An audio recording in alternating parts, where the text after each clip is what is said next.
Okay, I want to welcome everyone to our April 23rd, 2018 City Council Workshop. The time now is 6:04. First item on the agenda is a presentation of update by Fathom. Mr. City Manager.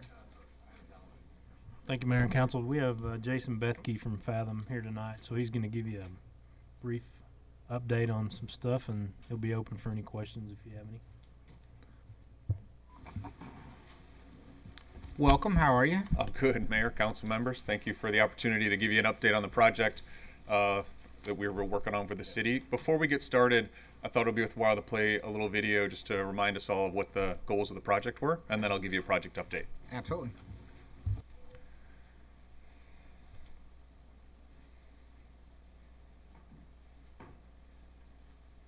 Welcome to Haltom City.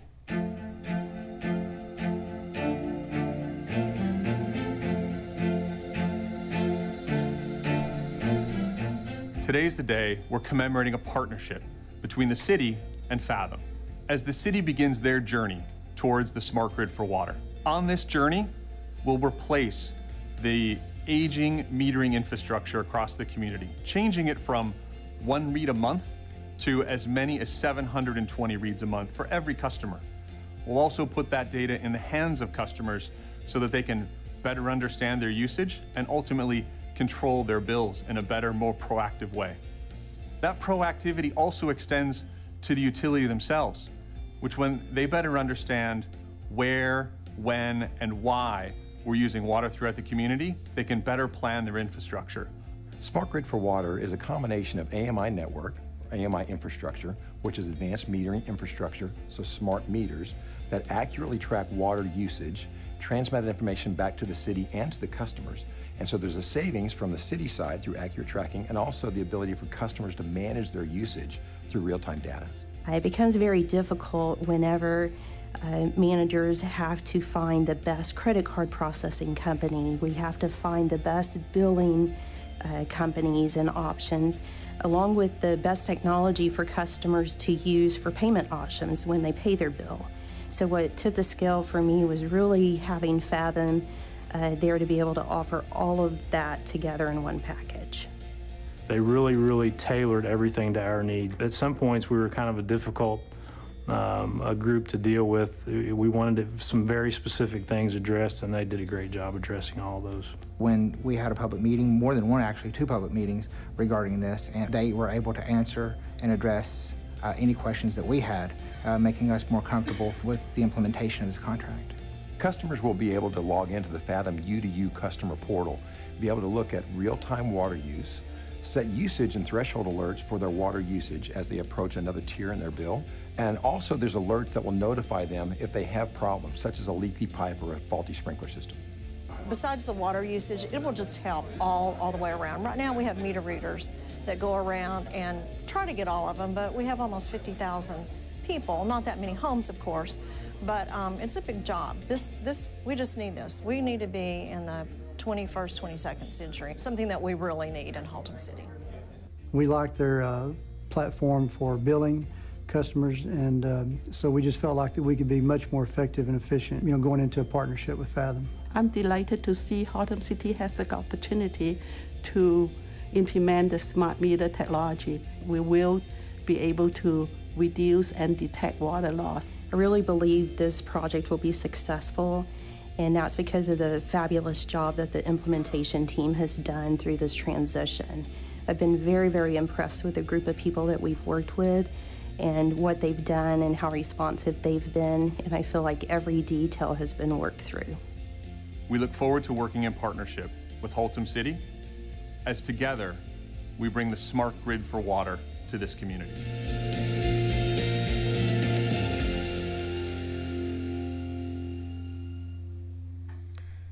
So that's where we started, and we've got a little PowerPoint to run through on the project update.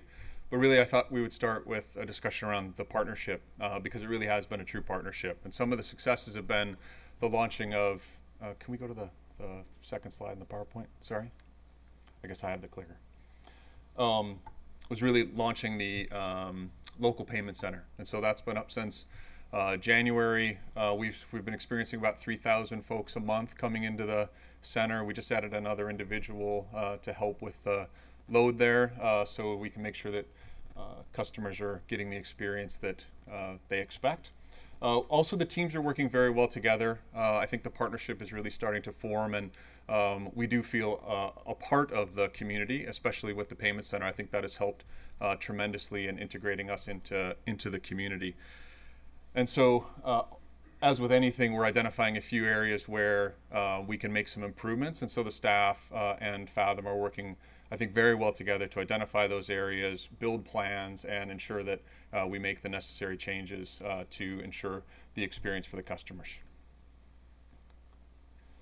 I think with all of this, it tends to be a change management project a little bit, and so as we're continuing to adopt into the community, we're seeing good adoption. I think the Payment Center, again, is helping with that. We're seeing good customer service, good customer sat reporting from the call center. If you recall, every time a customer calls in, they're offered a survey, and they can give the experience a ranking from 1 to 5, and we're seeing good rankings on those, and so that's good news. We have also heard some issues around sort of late payments applied and penalties, so I'll talk a little bit more about that. But we are putting plans in place to make sure that those get remedied quickly, and I've got a few operational and implementation updates for you on that. And we're also going through the continued training and updating of the tools for staff to make sure that we get the efficiencies from the technology. And so there's some training activities that are happening, as well as in these areas where we've seen some things that we wouldn't particularly like. We've put some plans in place to make a few changes to make that go better for the community and for staff. And so as we talk about the project, I want to start with sort of some operational challenges. I really believe in transparency on this, so that the city and the community knows exactly what we're doing and what we've seen, and get the actual numbers in front of everyone. And so in the operational areas, I think we saw some initial items with the customer portal on some payment applications. Those particular pieces have been fixed. The new updates have been pushed. The orange up there is supposed to be green, just so I think we had a little miss in the PowerPoint piece. And we are also have experienced the disconnection process, where folks are paying and making sure that where the late payments are applied, when people are late, people dropping payments into the box at the end of the day, and making sure that those get applied. So we made a few changes there to ensure that penalties don't get applied until there's time for those payments to process properly. That is going to take a little bit of time to move through the system, and so that's why I've got the May 16th date up there, but that bullet is yellow as a result in the deck. And then we've also heard some reports of people getting some inconsistent information. So we've been going through the training material with staff to make sure that we're fully aligned on what information is being passed to customers, and that our teams are also trained both in the Payment Center and in the call center. On the implementation elements, if you recall, we went live with the billing system in the middle of January. There were about 352 accounts whose addresses didn't port over properly, and so what the experience was for those 352 customers where they didn't receive the bill, essentially that was an address issue where the street address might have been River View Place, and it came across as River Place, and so those 352 customers have now been, all those addresses have been corrected. And then we've had as we've gone through the meter exchange process, we continue to install meters. We did fall a little bit behind in some of those installations due to some of the weather concerns, and it impacted a few of the reads. And so there were about 586 accounts that had the experience of having a delayed bill, basically went out about a week late. Those have now been remedied, and all of the reads have been collected, and we're going through the rebilling of those, so that those will all be caught up now here this week. And there are about 31 customers who experienced not getting a bill in March, and so we'll be contacting those customers specifically and putting a letter in their bill so that they understand that they got a 2-month bill as opposed to monthly bills. And so those were the particular issues we experienced through the implementation as we launched the program. As we think about the customer service elements of the platform, I talked a little bit about the customer rating. That's currently at a 9.38 across all the folks who've called the call center. Our billing accuracy is very strong in January through March as we've issued the bills. We did have some on-time elements that popped into the platform. So as you remember, we went live in the middle of January. The first 2 weeks of the program, we delayed the bills before they went out. So essentially the third week in January bills went out in February. So that's impacted that stat, although now everything is up and running well, and on-time accuracy is climbing very, very quickly, and that number will be north of 99% as we go forward, as we finish out the meter installations.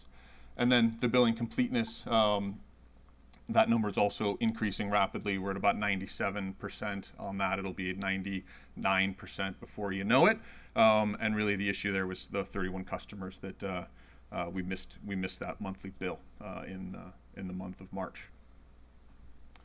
So all in all, I think the stats are improving rapidly, and the customer experience is improving rapidly.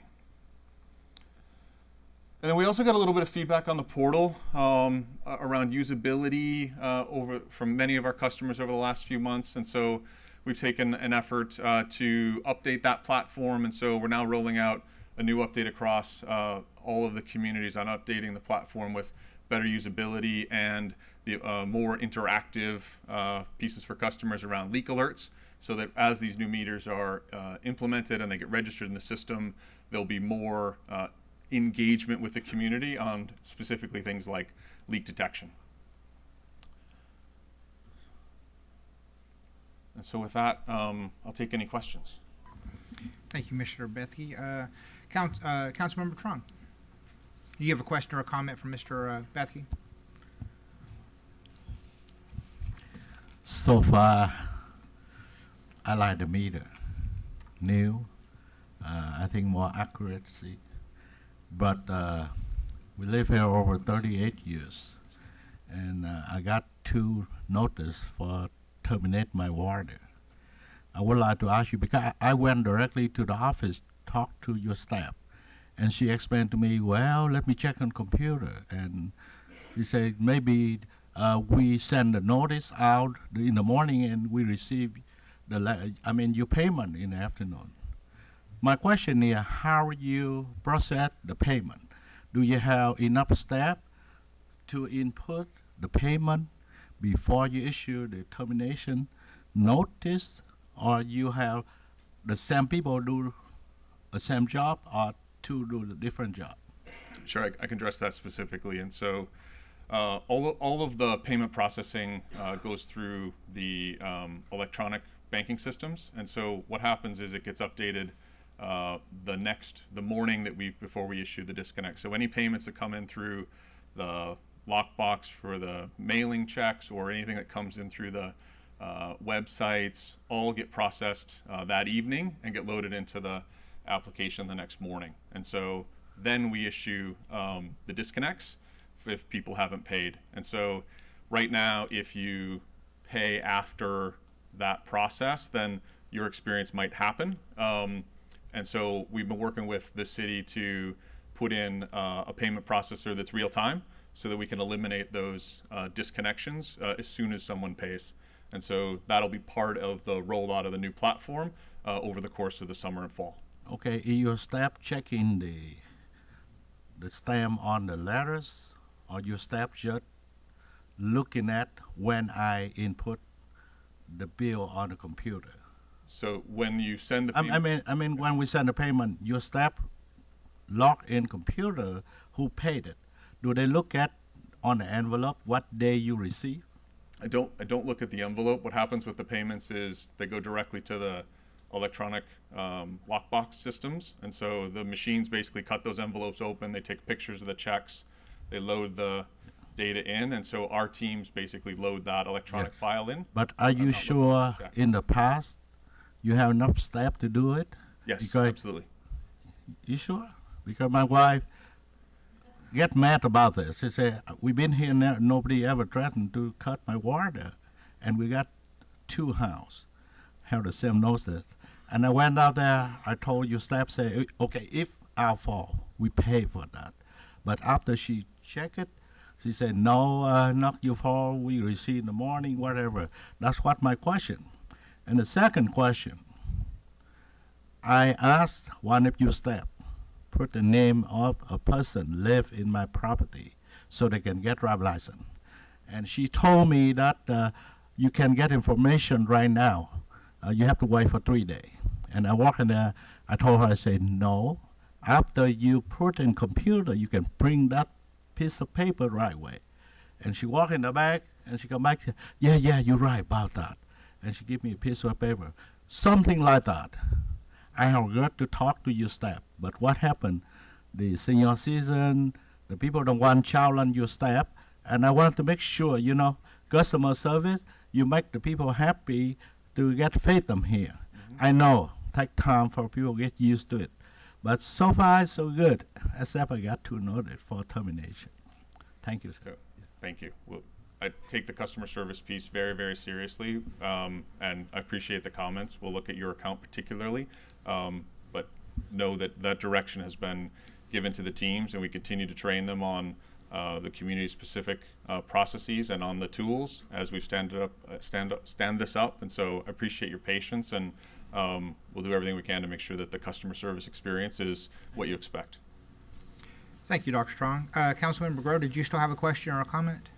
Yeah, I'm looking at the U2U portal page, and in my February payment, you have $313.30, and I did not send $338.30.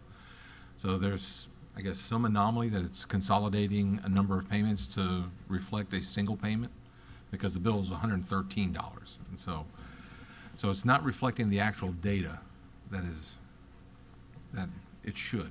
Okay. I'll look at that one specifically. Yeah. Thank you for bringing it to our attention. No, and okay, and so we're still on an individual looking at the meters currently. When are we going to go 100% on the electronic reads? Yeah, so we should be finished with that, with all of the electronic reads by the end of May, early June. Okay. And at which point then all of those meters will have registered, and the portals will be fully up and running. I'm looking forward to seeing it. Great. Thank you. Thank you, Councilmember Grow. Councilmember Fowler. Thank you, Mr. Bethke. You said end of May, early June. That was one of my questions for your completion date. And the accuracy on those, is there typically much error or very little error? Very little error on the meters themselves, yes. And then it's my understanding that we'll still have some personnel within our own city that can come and check that. Is that correct, Mr. Phelps? Okay. So if there's any question, one of the other things that had been brought up at the last meeting was, and I think this is more of our internal, but I think it's something that I'm sure they made y'all aware of. I know y'all have worked closely with our staff on it. But the after-hours reconnection process and program, we received information that they were told that nothing could be done from, maybe y'all's personnel weren't aware of what needed to be done or the process. So have we been able to clear that up? I see staff shaking their heads yes, so we're all on the same page on that, which will help. When this process began, I talked to Mr.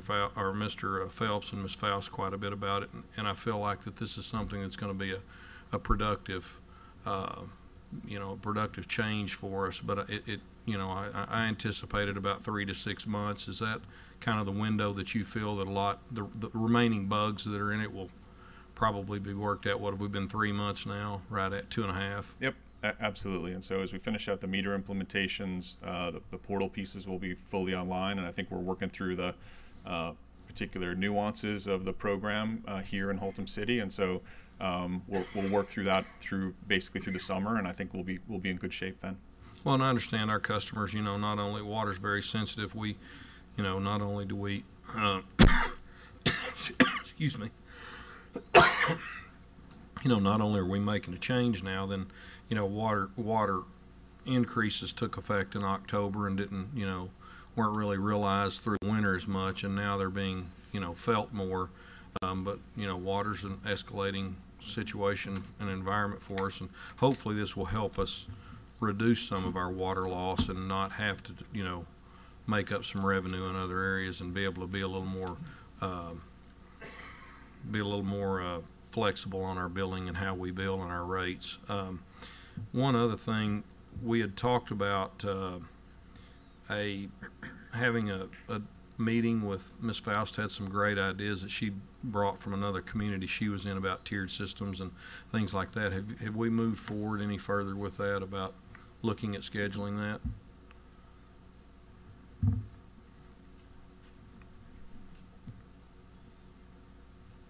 We did talk about that, and we believe that it needs to be done, but or at least to be explored. We wanted to get the installation and this transition done before we tried to change anything or had to do anything with rates or rate structure. Still the probably confusion would have just been too right. much. Yeah. So we're still looking at probably another 2 or 3 months before that would be explored. Yes, sir. Okay. One other thing while you're up there, Mr. Phelps, if you would, and I was going to mention it last meeting and didn't, but if, you know, I've done walk-in payments, and y'all's customer service has been very, very polite, and the ladies, you know, even when the line's backed up, they've been very cordial to all the customers while I was in there. So I do appreciate that. But if you have a question on any of your billing, you know, I'm not trying to drop it off, but you had made mention that, would you mind giving your direct line and Ms. Faust's direct line so that there's the customers that are already here, they're used to dealing with city staff and the transition. If they feel like they have a problem, they can contact one of our, you know, our staff members. Sure. And you guys are directly in charge of the transition. So Absolutely. Again, my name's Rex Phelps, and my direct number is 817-222-7733. And Sedona Faust, she can be contacted at 817-222-7713. So that's extension 7733 and 771 or 7713. Yes, sir. And we encourage anybody that has any questions or any frustrations, or, you know, just let us talk with them about it, and we'll work with Fathom and we'll get it fixed. If there's, well, no, if there's anyone that I've referred to y'all, they've been pleased after they've, you know, understood y'all's explanation. So I just would like to encourage anyone, if they're not able to figure it out with Fathom, then, you know, call our staff, and then we're doing the best we can in the transition. So Yes, sir. thank you. Thank you, Mr. Bethke. Thank you. Thank you, Councilmember Fowler. Councilmember Nunn. Thank you. And thank you for coming and explaining all of this stuff, because we have gotten a few calls, you know, from people. I noticed on one of the slides that it said that Fathom was not responsible for the cutoffs, or, you know, to turn it back on, the service come back on, whatever. Who does that? So the city staff is doing City the actual staff comes out and they turn turn on it and off. turn offs. Okay. And So we're y'all coordinating direct the them work to do orders. that? Right. Okay. And then they come back and, okay. Thank you, Ms. Nunn. Are there any other questions or comments? Seeing none, okay. Thank you for the Okay, presentation. thank you again for the opportunity. Thank you. Moving right along, if you look down on the agenda, we'll start with our monthly financial report. Ms. Fung. Welcome. Mayor and the City Council, it's a pleasure to present to you the March financials. This one is working.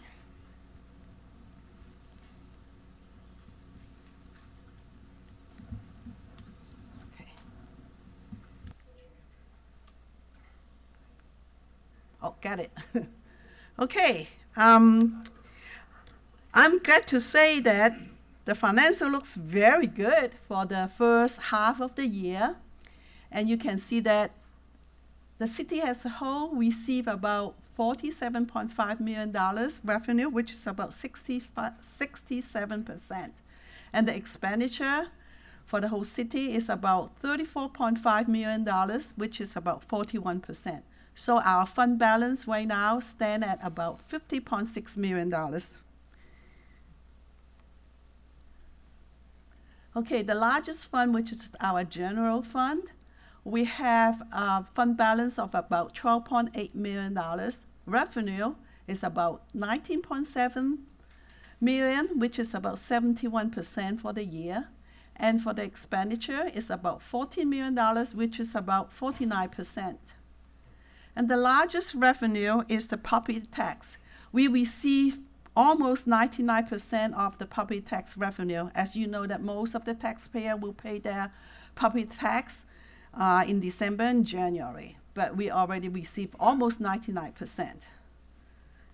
As for the sales tax, again, it's a good story for the city, and we receive about $8.8 million for general fund on the sales tax, and which is about 54%.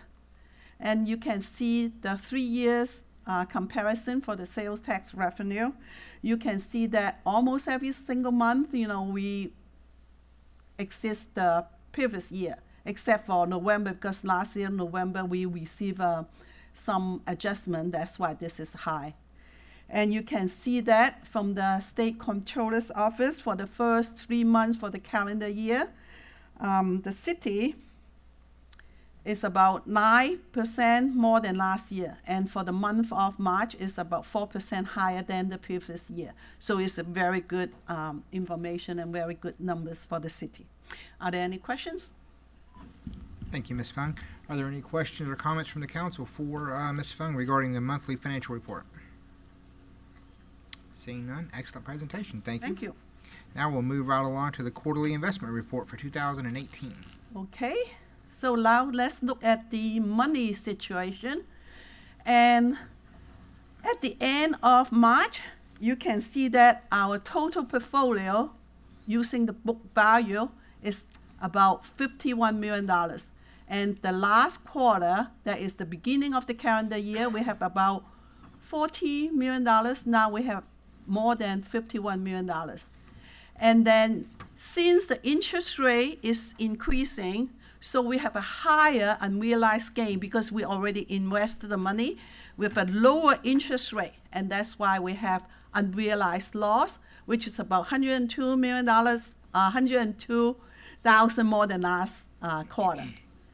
And you can see that the interest rate changed for our portfolio from 1.28% to 1.49%. That means we're earning absolutely the absolute amount of interest is higher. And when we compare to our treasury, 6-month treasury rate, we are lower than that.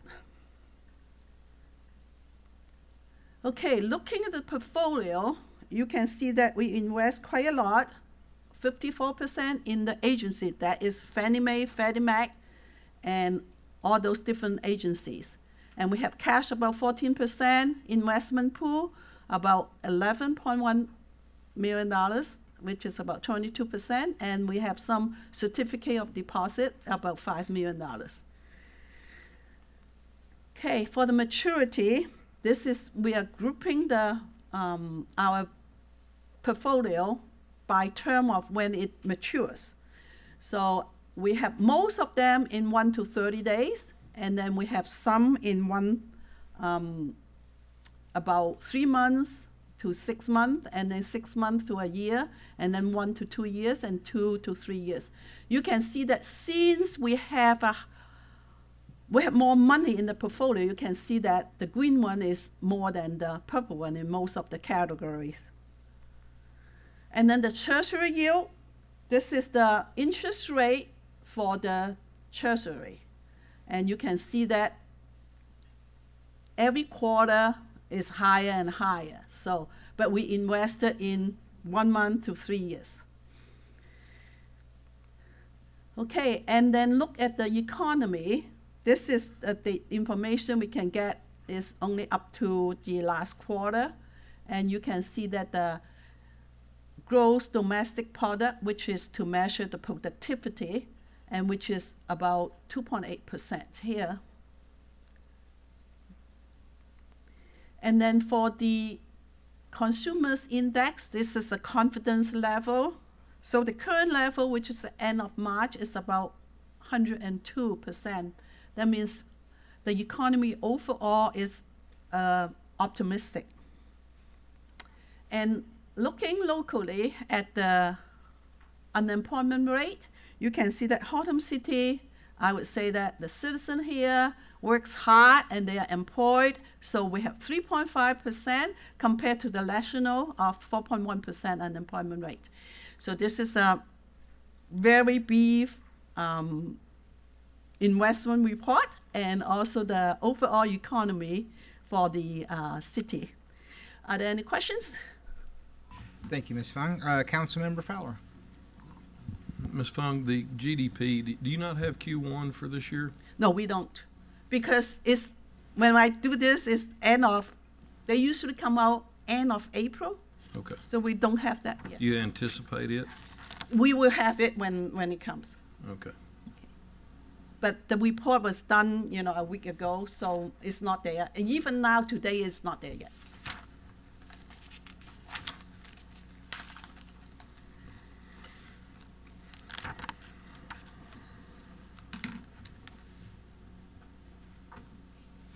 Do you have any other questions or No, comments? thank you, Mayor. Okay, thank you, Mr. Fowler. Are there any other questions or comments from the council for Ms. Fung?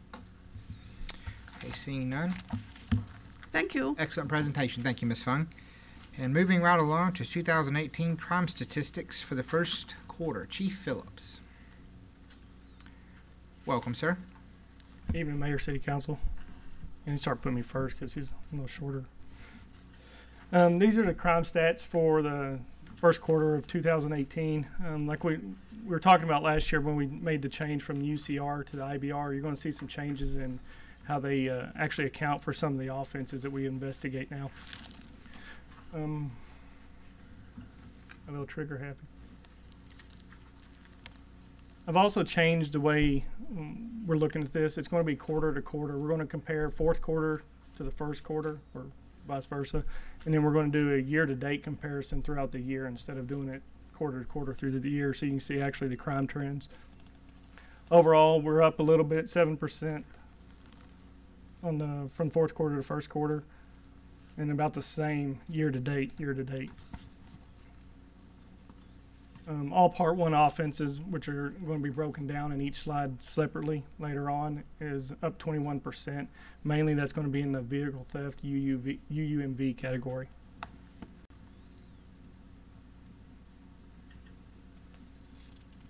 No murders.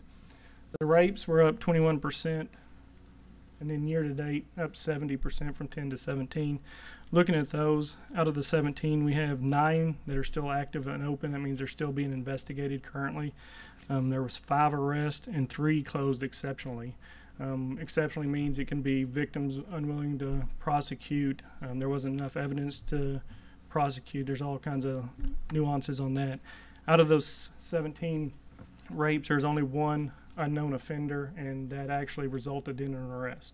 The rest are all family members or friends that committed the offenses.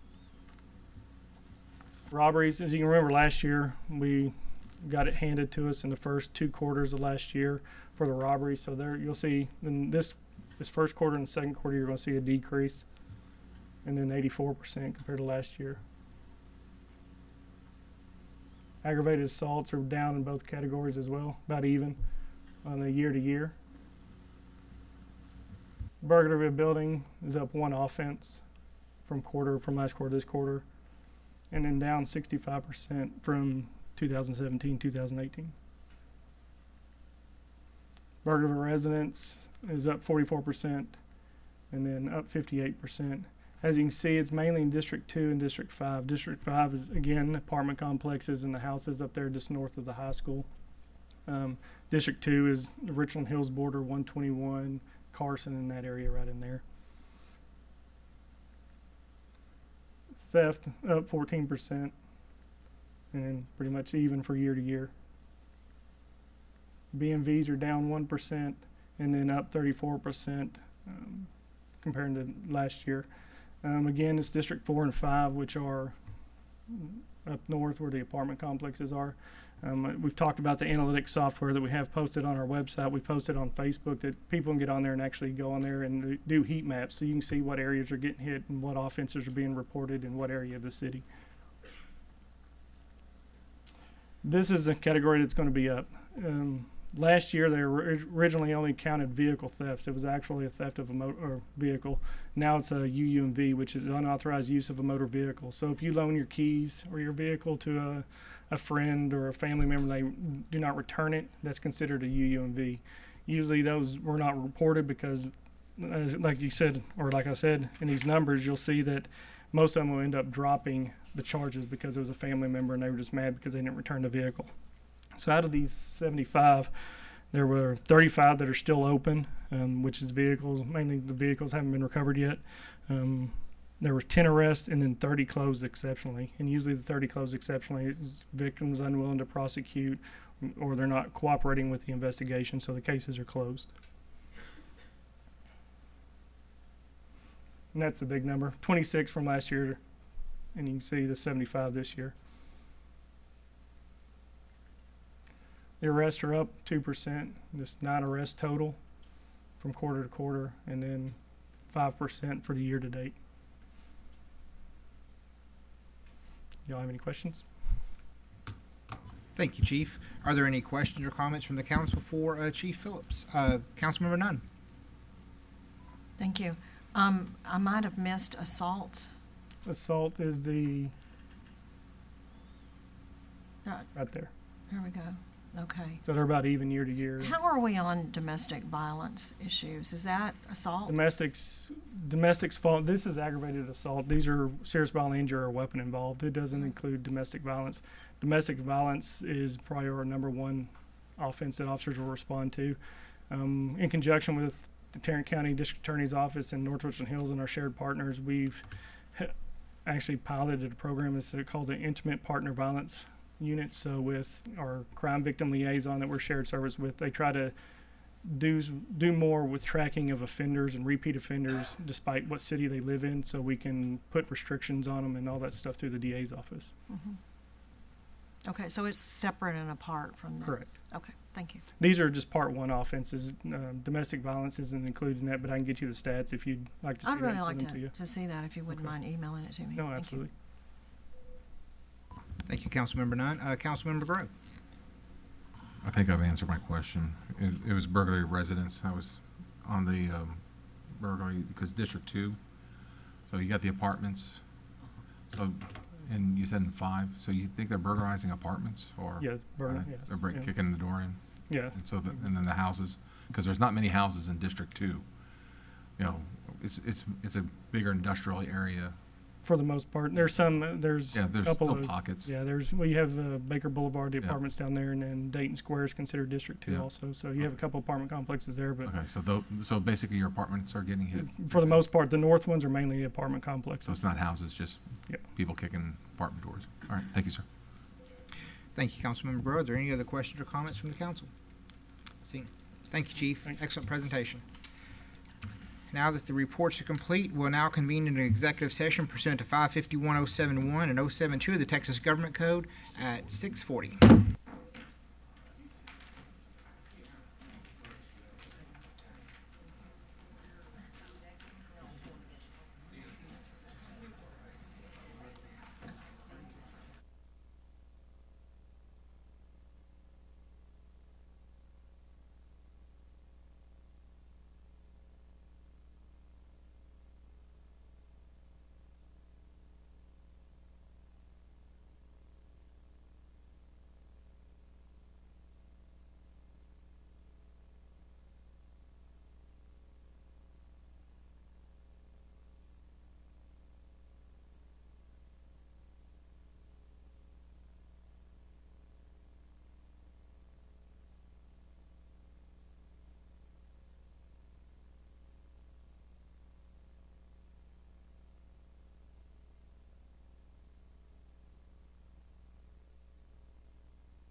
Okay, I want to welcome everyone to our April 23rd, 2018 City Council meeting. Time now is 7:23. First item on the agenda is the invocation of Pledge of Allegiance by our Mayor Pro Tem, Dr. Ann Trong. If you would, please rise. Please rise and bow. Dear wise and loving Father, first let me say thank you on behalf of all who are gathered here today. Thank you for your blessing. Thank you for life itself. For the measure of health, we need to fulfill our callings and for friendship. Thank you for the ability to be involved in useful work and for the honor of bearing appropriate responsibilities. We confess our participation, our national idolatry of guns and the stranglehold of violence in our mind, in our heart, in our street and in our homes. We confess the way we are to grow, reside, to the way things are and the system that refuse to change. Especially, we pray for the victim of the Waffle House shooting yesterday. We confess the way we have become weary and worn by a political process, more often marked by venom than by race. We also pray for those who are running for council seat and those who are seeking re-election on upcoming election, with a purpose of serving our residents of this city. Moreover, we pray for our law enforcement officer, firefighter who are facing the danger at work every day, for our staff that keep our city operation smoothly. We pray for military personnel and their families who are serving overseas and in the U.S. Keep them pure in heart. Thank you for loving us even so from your boundless and righteous nature. Amen.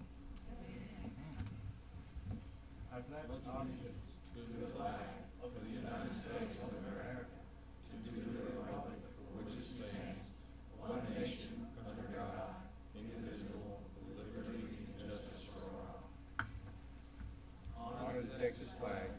I pledge allegiance to thee, Texas, one state, under God, one indivisible.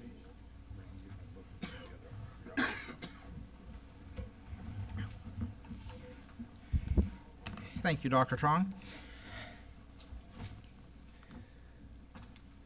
Moving right along, if you're looking at our agenda, the monthly financial report, the quarterly investment report for 2018, and the crime statistic report for the first quarter. Those were presented to us during the pre-council workshop. The next thing is on our agenda is the announcements and events by our City Secretary, Art Camacho. Thank you, Mayor. The announcements for April 23rd, 2018. In community projects, the Carson Street under State Highway 121 will remain closed for approximately 5 to 6 months. Upcoming construction will further change access around this area. Starting on May 4th, the southbound frontage road between Moneta and Carson will be closed for approximately 1 week. Weather permitting, this closure will last from May 4th through May 11th. Additionally, the Carson Street exit off southbound State Highway 121 will be closed during this time period. Southbound 121 motorists will need to exit at Menace Drive to access northbound Carson Street. Please continue to visit the city's website to obtain the latest information as weather may change or extend these dates. The main page of the city's website will indicate the latest information regarding these traffic changes, and remember to always slow down and use caution in construction zones. The Haltom City Senior Center will have a Burgers and Bingo on Saturday, April 28th at 6:30 p.m. The cost is $25, which includes dinner and 2 bingo cards, with the proceeds benefiting the Friends Helping Friends Senior Transportation Program. In addition, there will also be a bake sale and silent auction, and for information, please call 817-834-8021. Haltom City Public Library has teen programs, family movie night, adult GED, ESL classes, AAR, and other library activities that are listed on the library's website for their dates and times. The Friends of the Libraries will have their annual book sale on April 26th to the 29th, and citizens will be able to purchase books, movies, magazines, and music at fantastic prices. In Parks and Recreation, the 7th Annual Mayor's Cup Golf Tournament is Friday, May 4th at the Golf Club at Fossil Creek at 2 p.m. The cost is $100 per person or $300 for a team. It includes green fees, range balls, carts with GPS, gift bags, and a fiesta dinner following the tournament. Registration ends April 27th, and all proceeds go to end the Haltom City Parks and Recreation Donation Fund, which pays for the Refresh BISD Back-to-School Health Fair, school supplies, and after-school programming and sports scholarships for students in Haltom City. Registration is open now for the park's full-day summer camp for kids ages 6 to 13 at the Rec Center. A different field trip will be taken each week, and breakfast, lunch, and snacks will be provided. The cost is $100 per week, plus $25 registration fee. They have limited spaces, so you need to register soon. Registration for summer sports is happening now. Blast ball is for ages 3 to 5 and costs $45 a player. Girls Summer Volleyball League is for ages 10 to 14, and the cost is $30 per girl or $250 a team. Must be a complete team. Summer Basketball League is for ages 8 to 12, and the cost will be $50 per player. The Haltom City Garden Club Plan, Swap, and Craft Show will be held on Saturday, May 12th from 10 o'clock to 3 p.m. at the Haltom City Public Library. New or gently used white button-down collared dress shirts in any size is requested for a donation to the BISD graduating senior student and can be delivered to the Haltom City Recreation Center during operating hours. Your donation will go directly to school counselors to distribute to local students to wear at their graduation ceremony. And congratulations is extended to the 2018 Images of Haltom City Photo Contest winners and for everyone who participated. The winning images are on the city website for you to view, and all the entries will be on display during the month of May at the library. Early voting for the Haltom City general election and the bond election began today at over 40 places in Tarrant County, with the nearest location being the Northeast Center at 3201 Friendly Lane. Please check the city website for more information. And that's our announcements. Thank you, Mr. Camacho. Moving right along to our regular agenda, the minutes, consideration and/or action regarding approval of the minutes of the meeting of April 9th, 2018. Does anybody have any questions or comments regarding those?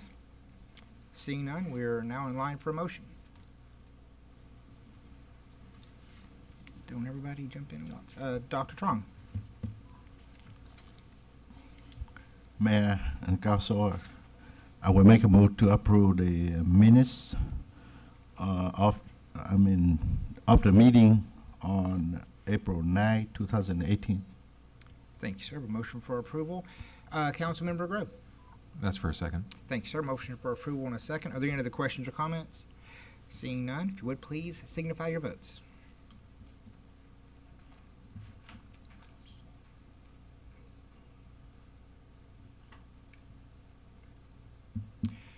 Motion passes unanimous with Councilmember Lynn Thompson being absent this evening. Moving right along to agenda item number 5, ordinance number O-2018-016-15. Ms. Batchelor, welcome. Evening, Mayor and Council. This is the second reading of ordinance O-2018-1615. From the last meeting, Council added one item to the conditional use permit from April 9th, and that reads the certificate of occupancy will be issued to Durjal LLC, which is the owner of the business. As mentioned before at the last meeting, we did add 22 items to the exhibit for the design standards. And on mailouts, we have received 1 in favor, no objection, 0 opposed, and 0 returned to sender. If you'll look at the screen up here, this is the site plan showing the required landscaping on the west elevation, parking along the north property line, landscaping on the 15-foot front at Denton Highway. This is the property, Zone C3. This is a saturation map from Belknap along Denton Highway up to Stanley Keller, which we discussed at the last meeting.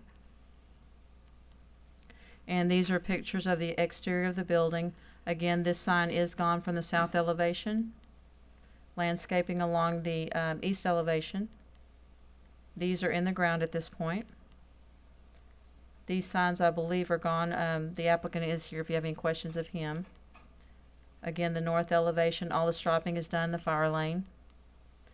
From across the street, this is an old street footage, but the building, as you can see, previously has been painted. Across the street, CVS and Wells Fargo. Again, across the street, I believe that's St. Luke's parking lot. And we're in here twice. If you have any questions, like I said, the applicant is here or I'm available. Thank you, Ms. Batchelor. Councilmember Councilmember Fowler. Thank you, Ms. Batchelor. Is the applicant, is he ready? Yes. Okay.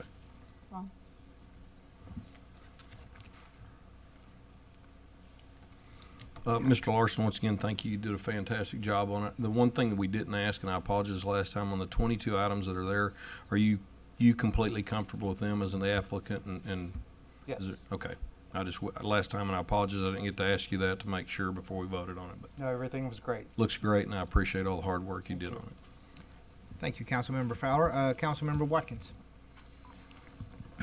I noticed in the pictures that the big sign you have out front, I think it says inspection or something, never shows up in these pictures. It's probably, I don't know, 4 by 8. It's a pretty good sized sign. We have new pictures of the PowerPoint I presented last time that show the new pictures, the new painting on the building. And then we do have a new sign out front that is a temporary permit that was approved. It's a 4 by 8 sign. One side says state inspections, the other side says alignments. Okay, thank you. Yes. Thank you, Councilmember Watkins. Are there any other questions from the council for the applicant or Ms. Batchelor? Okay, seeing none. Thank you, sir. Thank you. We are now in line for a motion. Councilmember Grow. Mr. Mayor, I make a motion that we approve ordinance Oscar-2018-016-15 CU-002-18, second reading. Thank you, sir. Councilmember Fowler.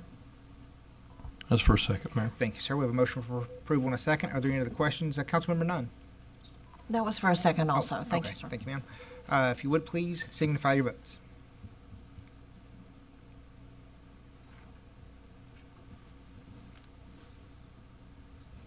Okay, motion passes unanimous. Thank you, council, and thank you, Mr. Larson.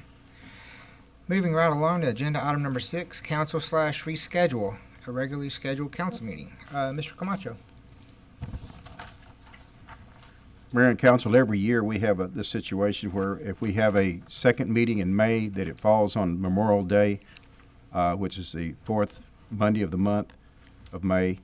And historically, the council has taken action to reschedule the regularly scheduled council meetings when they fall on a holiday. And we have, of course, this meeting tonight. Then we have a special meeting on May the 7th with the Parks and Veterans Memorial at the Northeast Center.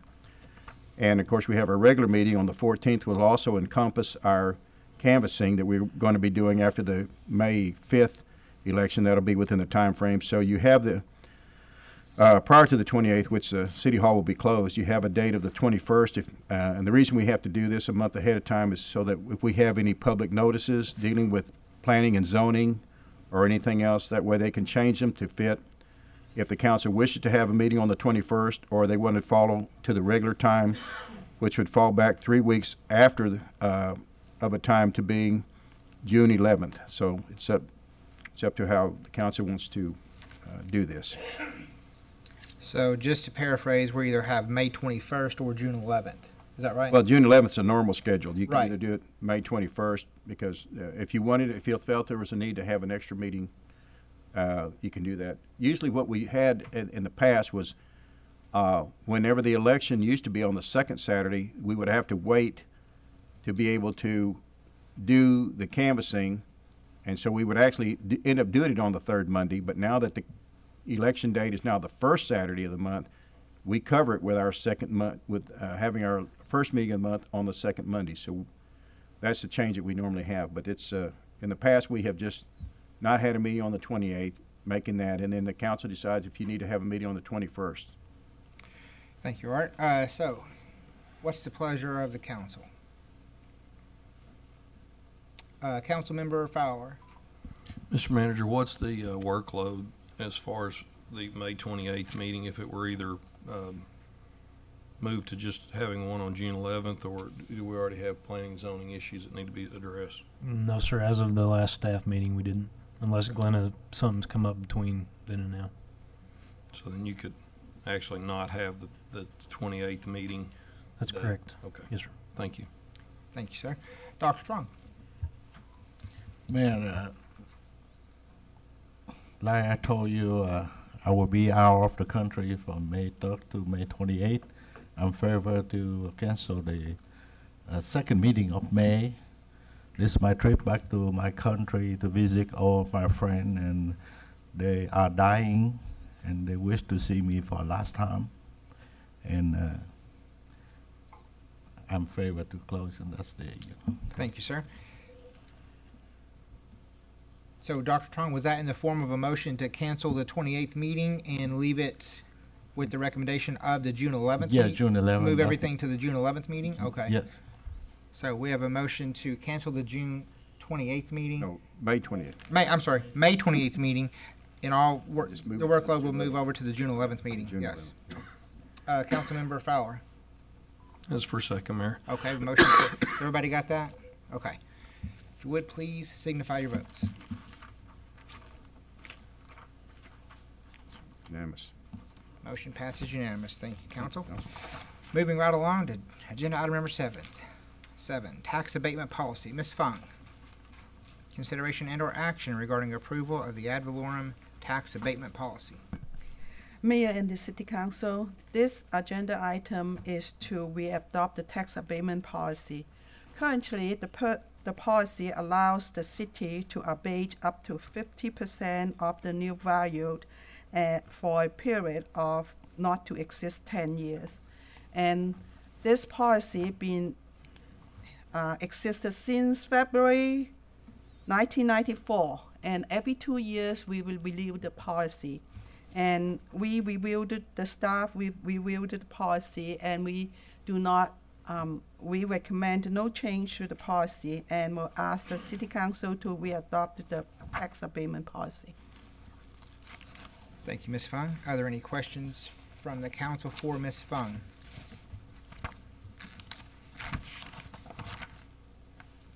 Okay, seeing none, excellent presentation. Thank you, Thank ma'am. We are in line for a motion. Don't everybody jump in at once. Councilmember Grove.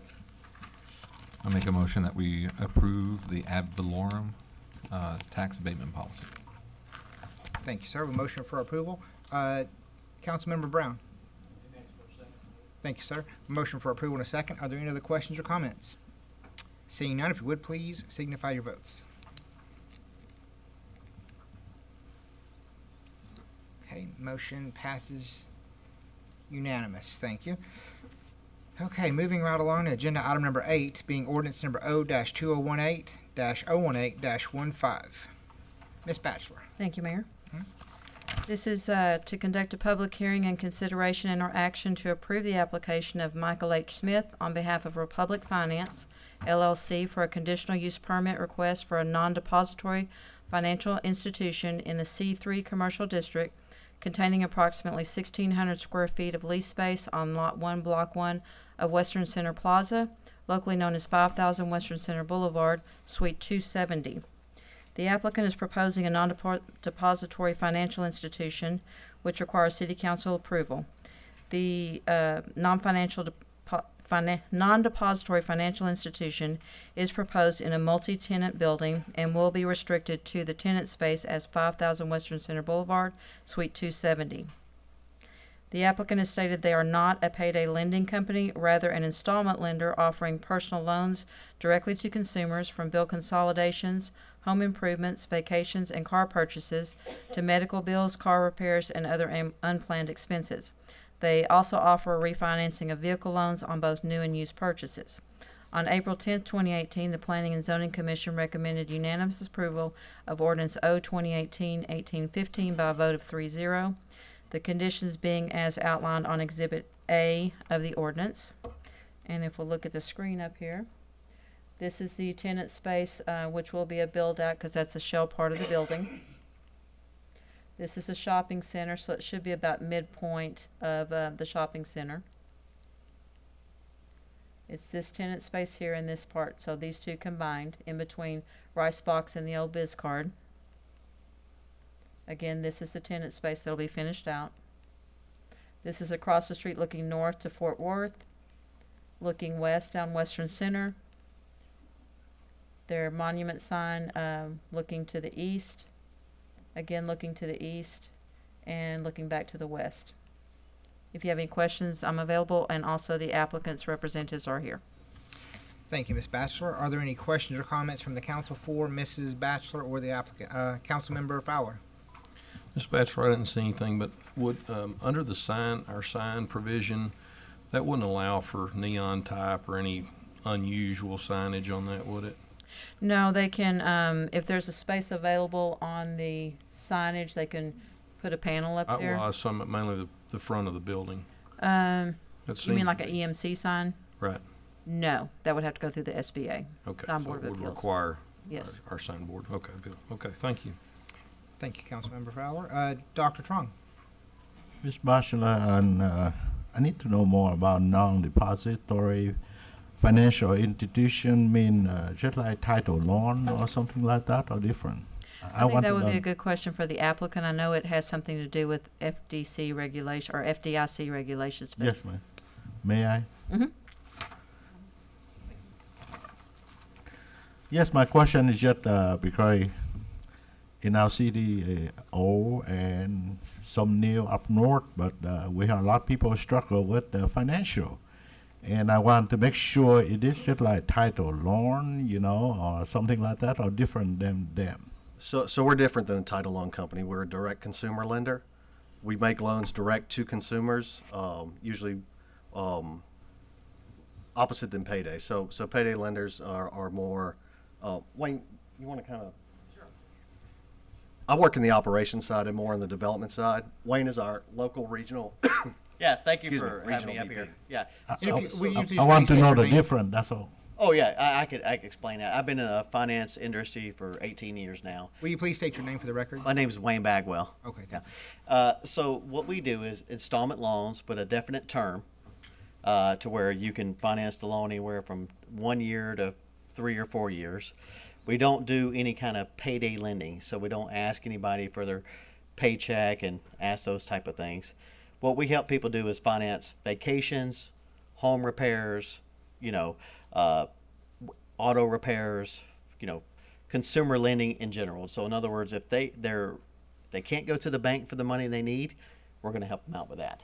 But we're not a payday lender. Okay, but compare with the bank note or the bank loan, your percent interest is higher than them a lot, or just about reasonable, or what? So I don't have the numbers for the bank. I mean, roughly give me the number. But calculating, the banks are going to have a little bit better clientele that we do not. Yeah. So we assume more risk. So we do, you know, we do have a little bit higher interest rates from there, but we are well underneath the federal and the state regulations for that. What is state regulation right now? I mean, you know, I don't know the laws for that, but I can tell you our interest rates are very compatible and lower than most of our competitors. Some of our competitors are already in the city of Haltom City. They're already there. We're looking at them already, which is, I think it's, what is that name?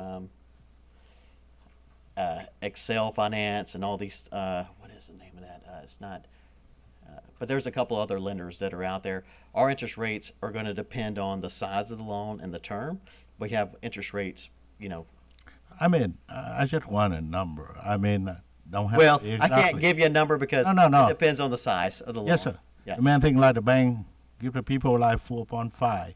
You will be double 9. Well, so to compare us to a bank, the bank's interest rate would be 0 because they do not make the loans we make. The bank would tell people, you can't have a loan. And that's where we come in. So there's no comparison because they just won't help them. I mean, I just want roughly the number. You know, you can give me, don't have to be exactly, but I want to see your institution, because we try to prevent about a lawn shark in our city. Sure. But No, it's a I fair know you question. are not. Okay, I just Absolutely. just for No, our depending on the product and on the loan type, the rates vary from the mid-20s to the mid-30s. My name is Michael Smith. I'm the applicant. Yes. You say mid-30? Mid-20s to mid-30s, yes, sir. Whereas compared to payday lending, which may be 2 to 3, 400%. Okay, thank you. Thank you. Thank you. Councilmember Grove. On these loans, are there renewal fees? So if somebody wants to renew a loan, are there fees and there's like time periods that they have to get these fees in? This is Wayne Bagwell again. No, sir. No renewal fees. Okay, thank you. Thank you, Councilmember Grove. Are there any other questions or comments for Mr. Smith or Bagwell? Thank you. Thank you. Thank you. So now this is a public hearing. I'll open the public hearing at 7:47 for anyone in the audience wishing to speak regarding this agenda item. Again, this is agenda item number 8. Okay, I'll close the public hearing at 7:48. And we are now in line for a motion.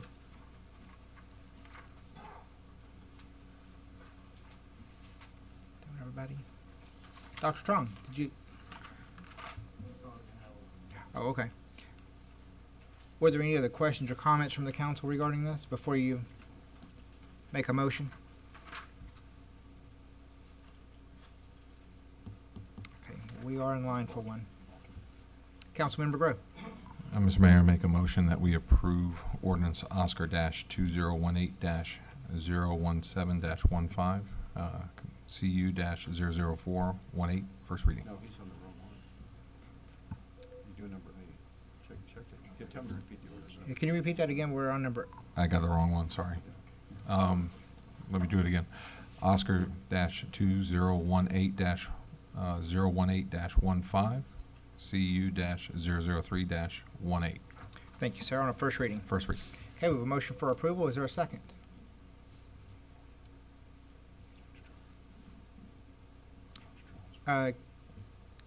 Councilmember Trong.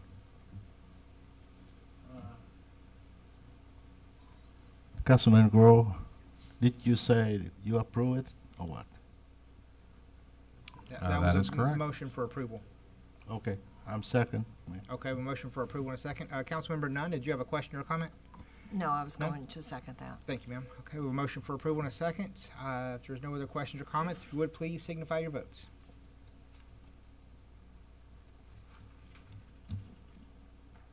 Motion passes unanimous. Thank you, council.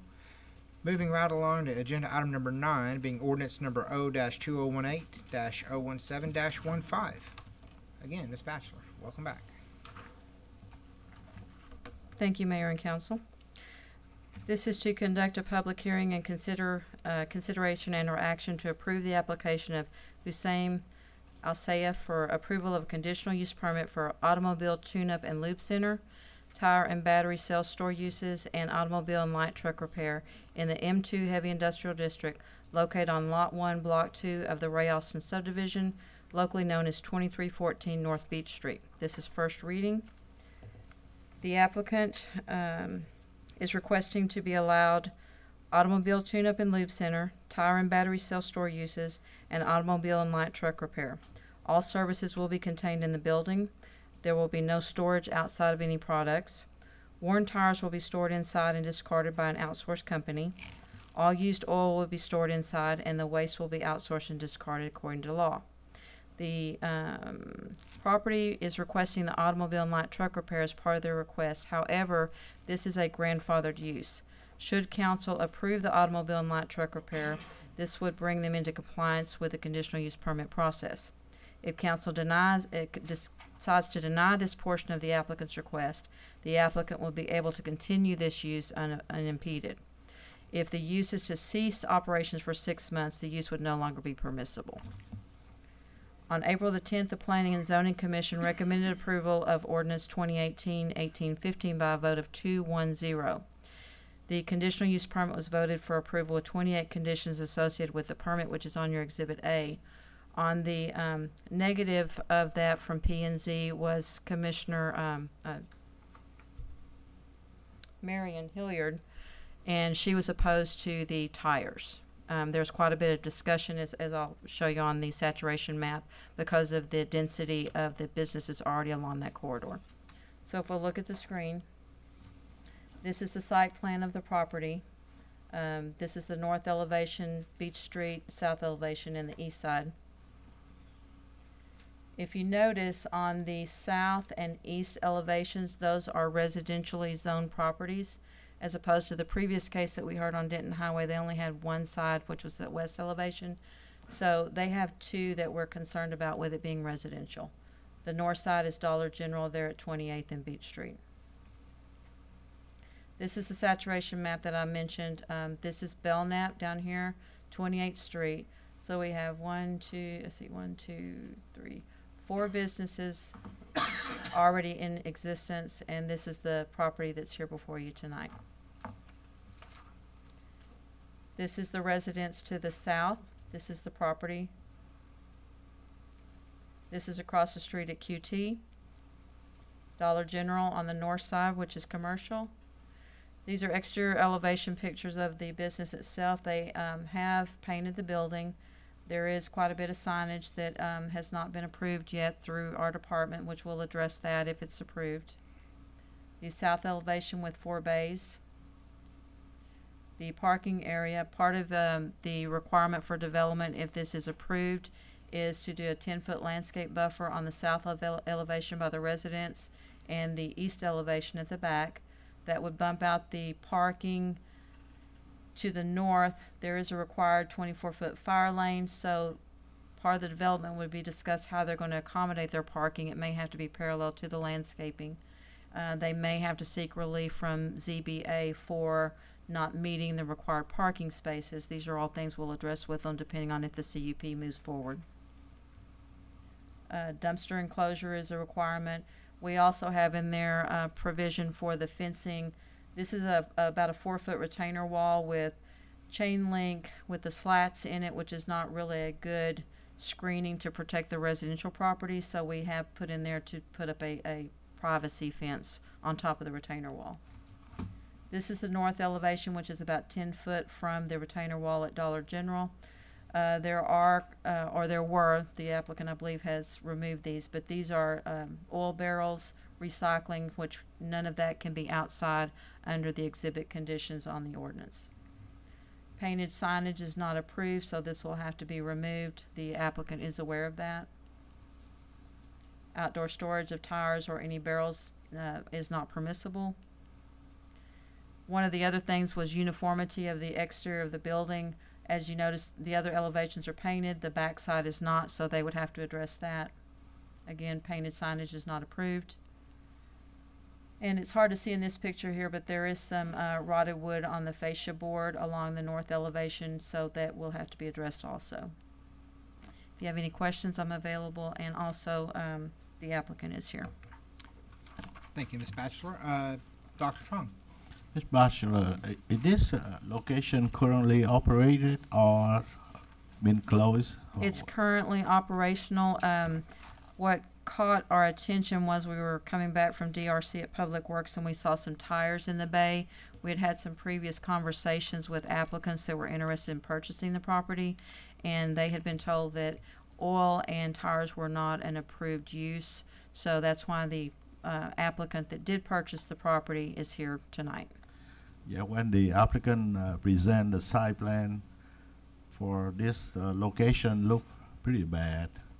When I look at it, I couldn't understand what the drawing, but the main thing is the parking lot in front of the garage.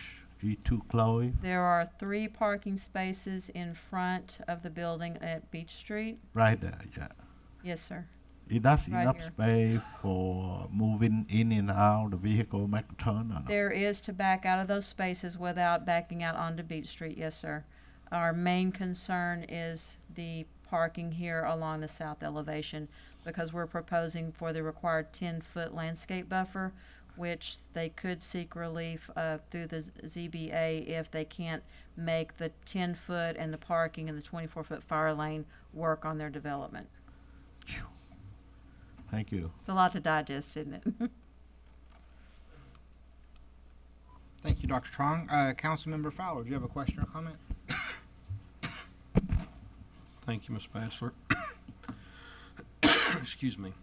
Would it not be, was conditional use, but would it not be maybe in our best interest at working with the applicant to maybe provide some landscape relief? I mean, I understand it has to go through the zoning board of adjustments, but that and as a trade-off, you know, we're at a premium for parking in a lot of these areas, and I would much rather see, say, a five-foot landscape buffer and additional, the much better fencing like you proposed. But then, you know, one thing is the hours of operation on Sunday. Got a little bit of a question on that. Being open 7 days a week, that might be something to propose to the applicant if they're amicable to it. You know, I would think that for the residential area, you know, or for the residents that abut that, it might be a relief for one day not to, you know, or maybe change the hours of operation, a little more condensed hour of operation on Sunday where they, you know. Quiet enjoyment. Right. Yes, sir. And as I mentioned, the non-conforming, the auto repair, they could continue that even if the CUP is denied. One of the concerns with P&Z by one of the commissioners was the tire use because it's already saturated in that area. Right. Okay. And what was your? So we had one of the commissioners was concerned with the additional, with adding the tire usage. Yes, did not have a problem with the oil change, but with the tires because of the existing businesses there. It looked like on their signage they were advertising both new and used, or that, so they're currently used. That's illegal signage that we will address. I understand, but I mean, are they currently doing just the repair, or are they currently doing new and used tires also? They had already started doing the tires whenever they were stopped by code after we observed it. How do you know about how long? Maybe 3 to 4 weeks ago. Okay, but how long had they been doing the tires? I mean, is this? That I don't know. Don't know. That'd be a question for the applicant. Okay, thank you. Thank you, Councilmember Fowler and Ms. Batchelor. Councilmember Nunn. Thank you. What is the definition of light truck? Is that pretty much passenger vehicles, nothing commercial size, semis, things like that. Okay, so like a, what, 250? Is that still a passenger car, and then I don't think they would work on diesels. I think it's all gas related. Okay, thank you. Thank you, Councilmember Nunn. Are there any other questions or comments from the council? Yes, sir. Ms. Batchelor, do you know when was this building built? It'd be, I mean, grandfather law or something like that, or no? The grandfathering is for the automotive repair because that has been done historically. The oil change and tires are not. That's what they're seeking relief on. But if we approve the CUP as it is, then that will make the automotive repairs legal. I mean, what if ZBA turned out about the, you know, the tree and 10-foot fire lane, and what can we do with this building?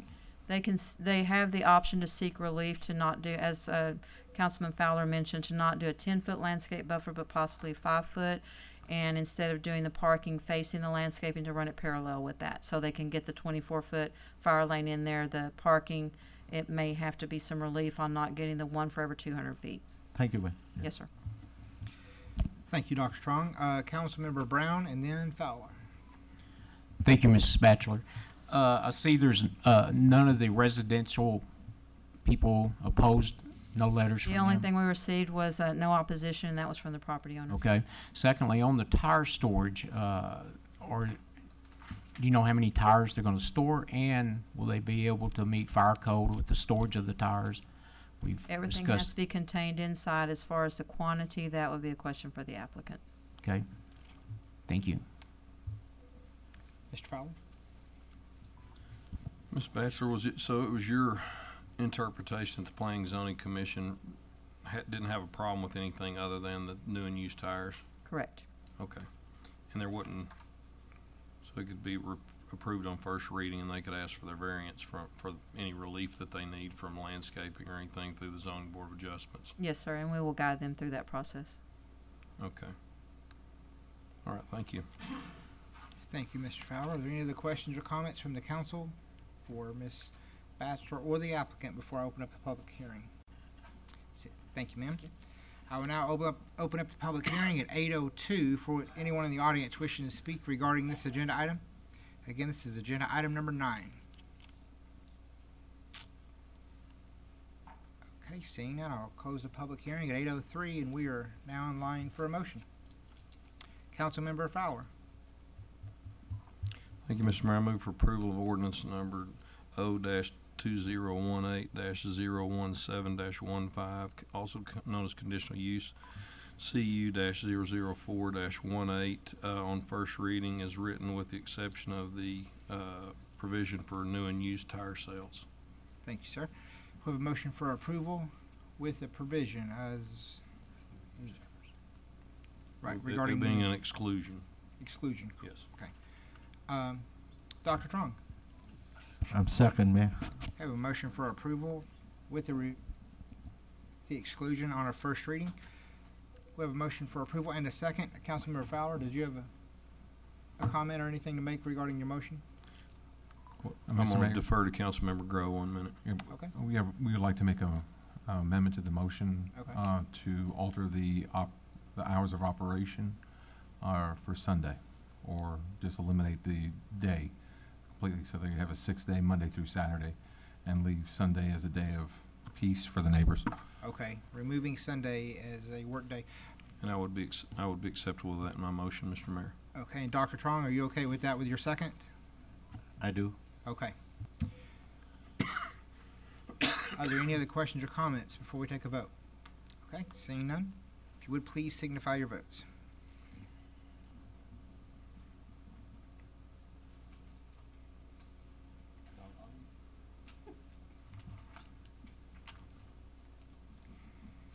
Motion passes unanimous. Thank you, Council.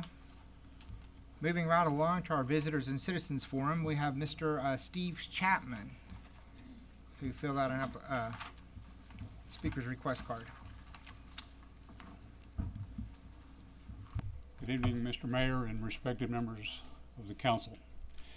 My name is Steve Chapman. I live at 5204 Bonnie Wayne Street, Haltom City 76117.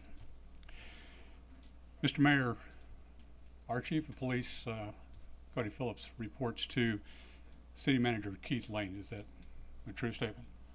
Correct, yes, sir. And Mr. Lane then reports to this council body, correct? That is correct. So I come to you tonight as a concerned citizen. I want to make it clear that I neither represent in part nor in whole anyone or any group other than myself. I have no affiliation with any group in Haltom City except for those positions that I hold with the Haltom City Planning and Zoning Commission and the Veterans Memorial Committee. And again, I do not represent these groups here tonight, nor am I a spokesman for anyone other than myself. Normally, I choose to stay out of the political fray and let my vote speak for itself. Tonight, I cannot be silent. My questions and comments will be directed at Councilman Trey Fowler. Mr. Fowler, we are acquainted, and while we are not close friends... Mr. Chapman, if you would just please direct your comments towards the presiding officer, which is myself. I will do that, sir. Mr. Fowler and I are not close friends, but we have been friendly. I have no grudge with Mr. Fowler, nor have we had any argument or disagreement in our past contacts or conversations. As flawed human beings, I think everyone in this room tonight is likely to be able to point to events in our lives that we are not proud of. I do not sit in judgment of Mr. Fowler at this time. As a human being, I hold no such right. However, as a representative of and council member for Haltom City, in light of recently revealed irrefutable evidence as to the character and conduct of Mr. Fowler, I am asking for Mr. Fowler's immediate resignation from council to restore the integrity of this office back to the people of Haltom City. I'm asking for Mr. Fowler to do the right thing and tender his resignation immediately. Mr. Fowler, will you do that? No, sir. So you're saying that you will not hold the integrity of the position in the highest regard, that you will continue to serve as a member of this council, of which has the authority to direct our chief of police and our law enforcement officers on conduct, but you will hold yourself to no such standard. Again, Mr. Chapman, if you would please direct your comments towards the presiding officer. Mr. Fowler appears to have no standard. I'll make one last comment for Mr. Fowler, and I would say that I would ask that you have given many years of service to Haltom City. Is this how you really want to end your years of public service, with the specter of being possibly forcibly removed, with this indignity of a power grab that you were so obviously about to lose, rather than walking away knowing that you've done the right things for the citizens of this city, that you took an office oath for, sir? That's all I have, Mr. Mayor. Thank you. Thank you, Mr. Chapman. And again, during the public, the Visitors and Citizens Forum, all comments are to be directed towards the presiding officer. Council members, we don't respond. This is your opportunity to express any concern or any grievance you may have with us publicly, but again, we cannot just respond. Are there any other questions or comments regarding the any statements to be made during the Visitors and Citizens Forum? Yes, ma'am.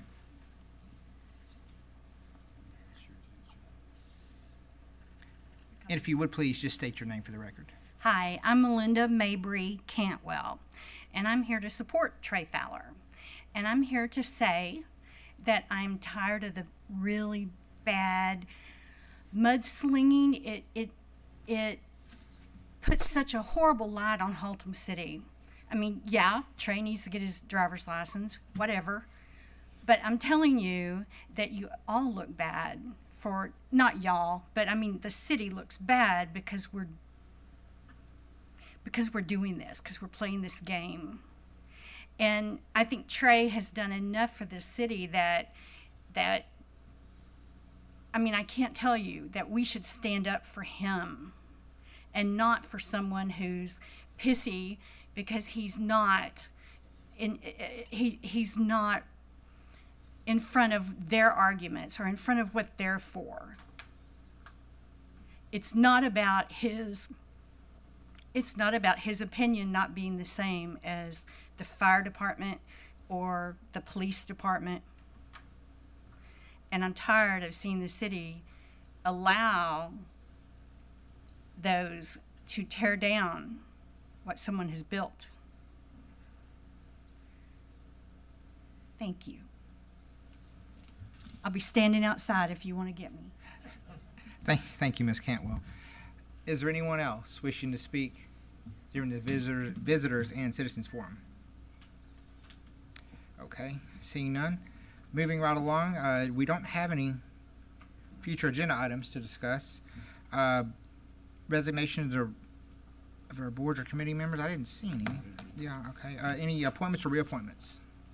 Councilmember Fowler. I'd like to ask that the council consider Ms. Kelly Stallings. I have her application here for the Planning and Zoning Commission. Say the name again. Ms. Kelly Stallings of 5417 Jerry Lane. Do you have several to make? If you want to do them all at once? If you have several. What board? I'm sorry, Travis. Planning and Zoning Commission. Yeah, I actually have two, and I have one for fire services. Okay. Mr. Colton Hudson of 3405 Meadow Oaks Drive. Okay. Do you have those, Art? Okay. One for the Planning and Zoning and one for the Fire Services. So if you would, and we have our the applications on file here, if you would please ratify with your votes. There you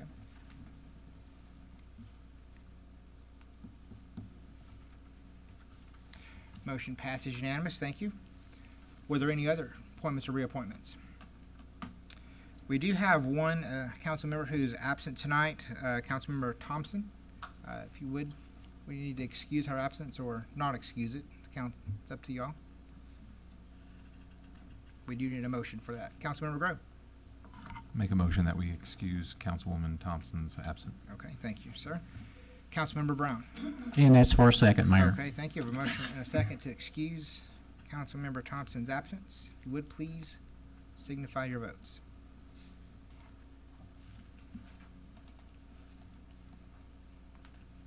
Motion passes unanimous. Thank you, council. We will now convene into executive session pursuant to 551.071 and 072 of the Texas Government Code at 8:10.